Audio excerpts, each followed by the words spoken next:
السودان يأمر بإقرار الموازنة في الشهر القادم، ومصادر تؤكد عدم وجود معرقلات تجاه الموازنة. طلب رئيس الوزراء محمد الشياع السوداني بإقرار الموازنة قبل نهاية العام الجاري، وقالت المصادر لا وجود لمعرقلات تعرقل الموازنة، وسوف تمرر داخل البرلمان في الشهر القادم. وتعديل رواتب الموظفين والمتقاعدين وشبكة الحماية على طاولة الحوار. هناك تغيير شامل في سلم الرواتب ستشهده البلاد.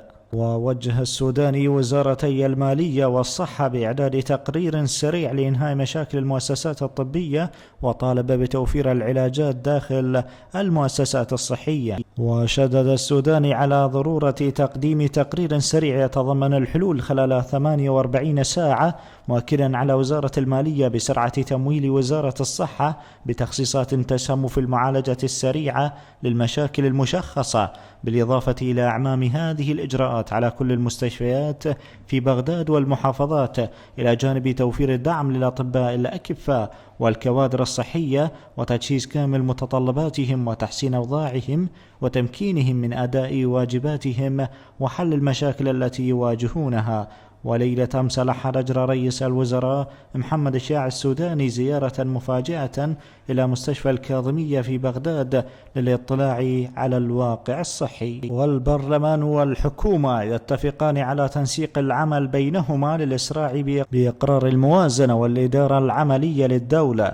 اتفق مجلس النواب العراقي ورئاسة الوزراء اليوم على ضرورة تقديم قانون الموازنة الاتحادية لسنة 2023 والاعتماد على الكفاءات العلمية في إدارة الدولة، فيما شدد على تعضيد العلاقة بين السلطتين التشريعية والتنفيذية لإقرار القوانين المعطلة. وقال المكتب الإعلامي للنائب الأول لرئيس مجلس النواب محسن المندلاوي في بيان ورد لوكالة شفق نيوز أن الأخير ترأس وفدا نيابيا يضم أعضاء تحالف العراق المستقل للقاء رئيس مجلس الوزراء محمد الشياع السوداني في مقر الحكومة للتباحث في عدد من الملفات.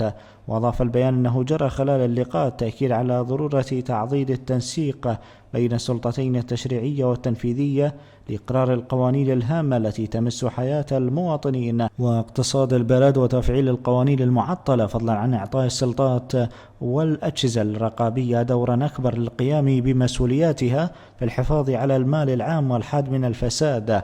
وأكد المجتمعون وفق البيان على ضرورة الإسراع في تقديم وإقرار مشروع قانون الموازنة العامة والاعتماد على الكفاءات العلمية في إدارة مفاصل الدولة لتقديم نتائج ملموسة على أرض الواقع وتحقيق تنمية اقتصادية وخلق فرص عمل جديدة، إضافة لدعم القطاعين الصناعي والزراعي وتشجيع الاستثمار لتفعيل القطاع الخاص. والسوداني وعبد المهدي الوزير الأسبق لرئاسة العراق يؤكدان أهمية الارتقاء بالواقع الخدمي والاقتصادي. أكد رئيس الوزراء محمد الشياع السوداني وسلفه الأسبق عادل عبد المهدي اليوم أهمية الارتقاء بالواقع الاقتصادي والخدمي في البلاد. جاء ذلك خلال استقبال السوداني لعبد المهدي في مكتبه ببغداد وفق بيان صادر عن المكتب الإعلامي لرئيس الوزراء. وبحسب البيان جرى خلال اللقاء مناقشة مختلف الأوضاع العامة في البلاد، أبرزها مجالات السياسة والاقتصاد وتوفير الخدمات. وشدد الجانبان على ضرورة إسناد عمل الحكومة وتنفيذ منهاجها الوزاري الذي ينطوي على محاور عدة تصب جميعها في تطوير عمل مؤسسات الدولة، وبما يساعد في تحسين مستوى الخدمات المقدمة للمواطنين وتحقيق المتطلبات الأساسية لهم.